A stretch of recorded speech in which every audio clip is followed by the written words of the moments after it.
Hello, everybody, and welcome to my problem 1311 walkthrough. So loss contingency. So this question is asking us, and this is actually a pretty good one.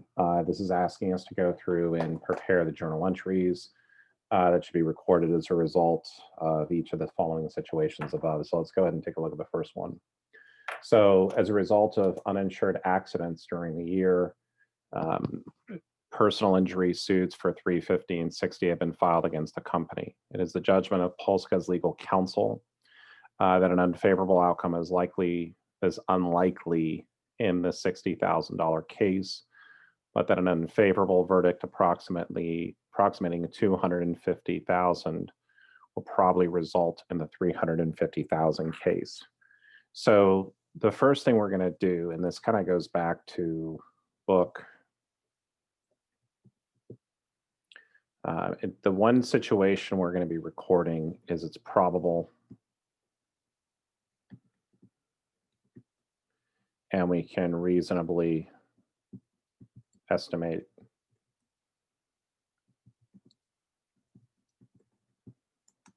Okay, and so here, the only time we're going to record something is that if it's probable and we can reasonably estimate it. So right over here for this first part, because it's a $350,000 case, but the unfavorable verdict is expected to be $250,000, we're going to go ahead and record a loss for the lower of the amount in the range, and then we're going to go ahead and disclose the potential liability we might have. The other thing I would also consider here too is that if there are legal fees or other legal expenses relating to the lawsuit, you want to be making sure that those are accrued for as well. So here we're going to have like a loss contingency or loss on personal injury. Your book does a little bit better job than I do. It's called a lawsuit loss. That's a good one.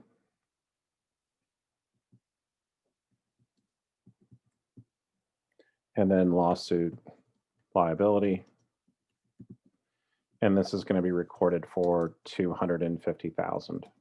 So that's how we're going to look at this first one. So we're going to record this first one for number one. And this would be as of 12/31/20 to record lawsuit estimated loss from lawsuit. For the $60,000 case, there's going to be no journal entry. Now, if the term unlikely means that it's remote, in that case, we take no action. So in the case where it's remote, we're not going to take any action. All these other ones over here, record and disclose.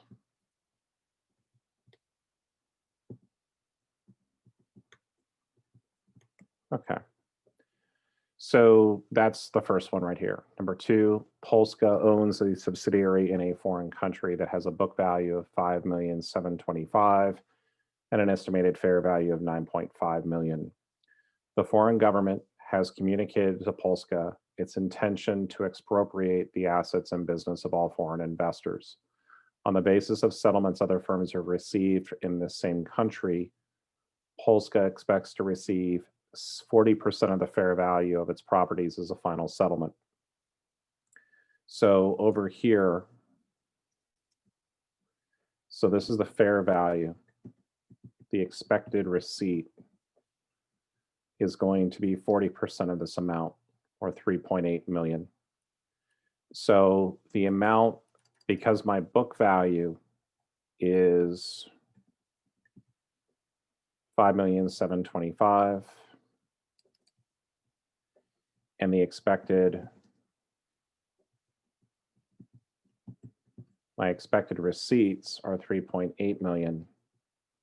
My loss from this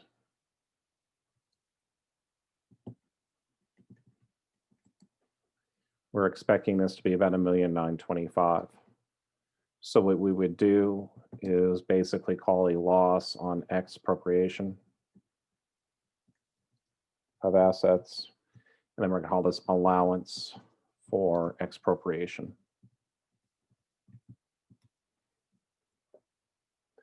And again, what's going to be really important here is that when we're giving our explanation that we fully disclose what's happening here. And the reason why we're booking at this, so if the book value was in fact, say something like 2 million, we wouldn't do anything, because if the book value, for instance, was 2 million, you'd actually look like it would have a gain. So we're not going to, we wouldn't do anything like that. We would actually wait for the event to happen. But in this case, since the book value exceeds the amount that we're expecting to receive, or 9.5 million times the 40% of the fair value, then that's kind of what we would do here. Okay, so this would be to record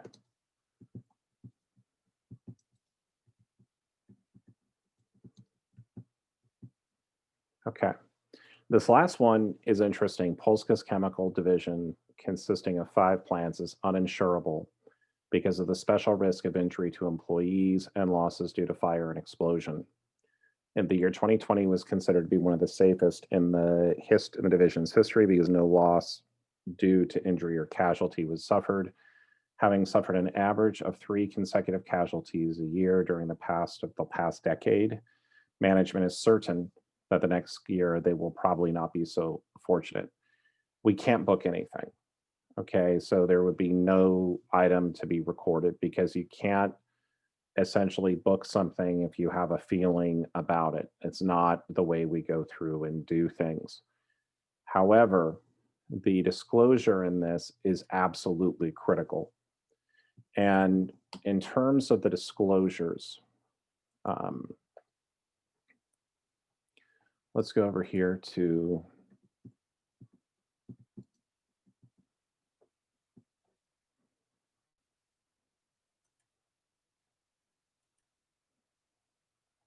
okay. I love Johnson & Johnson just because they've got so much stuff going on. Okay. So right over here, and I think I did this on a previous video, but I'm going to have to redo it just because I didn't do it. I am now aware of additional information. So the first thing you want to go through and take a look at is you want to kind of see, you'll see a couple different things here. The first one we're going to go to really quickly, though, is legal proceedings. And this is basically coming through, this is incorporated in note 21 to the financial statements of this report. So we would just go down over here to footnote 21. And there's a lot of footnotes. Okay. Oh, it's exciting. We're getting near there. We're getting close.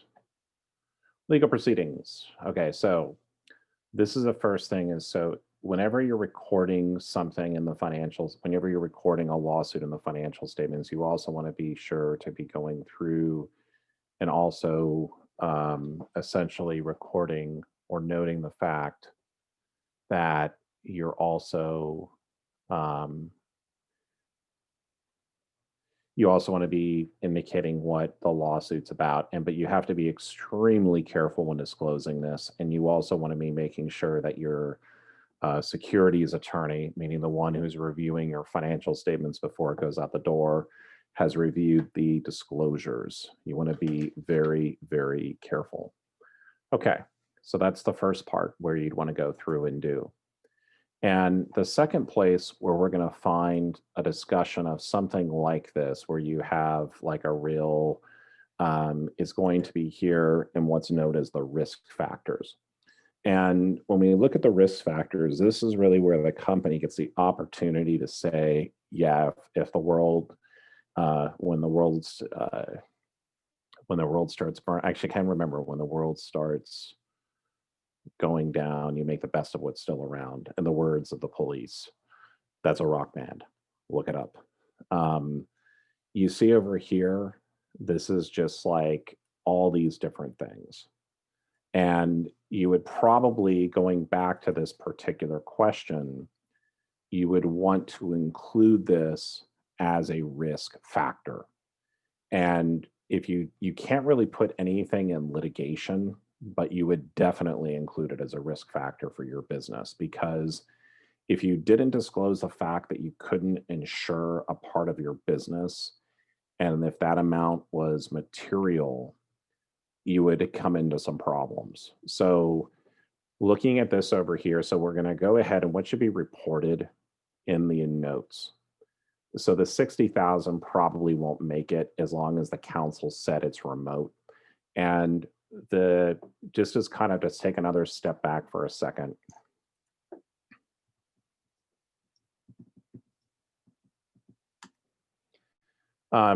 So what you have, this is basically when you're giving a response to what you're going to do as an auditor is you are going to go through and you're going to be asked when you are auditing a company, you're going to need to communicate with every attorney that that company has hired. And the reason is because you need to make sure that there are no potential lawsuits. And I got this wrong. It's a SFAS 5 letter. Okay, so this is really, so this is very, very important to, how do you basically, like an audit letter, where you're confirming with the company's counsel that that if the company is disclosing, okay, so let's take a step back. The company that's preparing the financial statements is responsible for making the disclosures in the financial statements. As an auditor, you have an obligation to go through and to verify the veracity of management. I always want to use that word veracity. It sounds I'm not that intelligent, but it's meaning that are management statements correct? Are they correctly stating that? And so what you'll do as an auditor, so auditor management creates financial statements for the company, right? And so the auditor is basically sitting out here. And what the auditor will do is outside corporate counsel. What the auditor is going to do is they're going to send a confirmation letter to the outside corporate counsel relating to the disclosures that management is making in the financial statements. Because the auditor needs to make sure did management record this appropriately?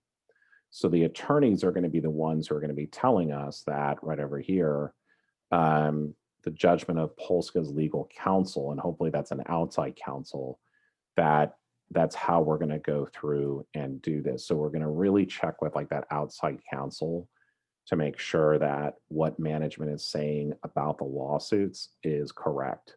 Because if we're we're not as an auditor, we're providing reasonable assurance that the numbers are what they are and the statements accurately reflect what happened during the year. So it's really important for us that if any type of lawsuit, that we have to see it from outside corporate counsel. The reason why we don't want to see it from inside counsel, or if this was Polka's in-house counsel, you probably want to throw it away, because the in-house counsel is really acting as a buffer between the company and running its lawyers on the outside. But in any event, that's where we are. And I want to thank you for joining me here today, and I look forward to seeing you on the next video. Have a great one.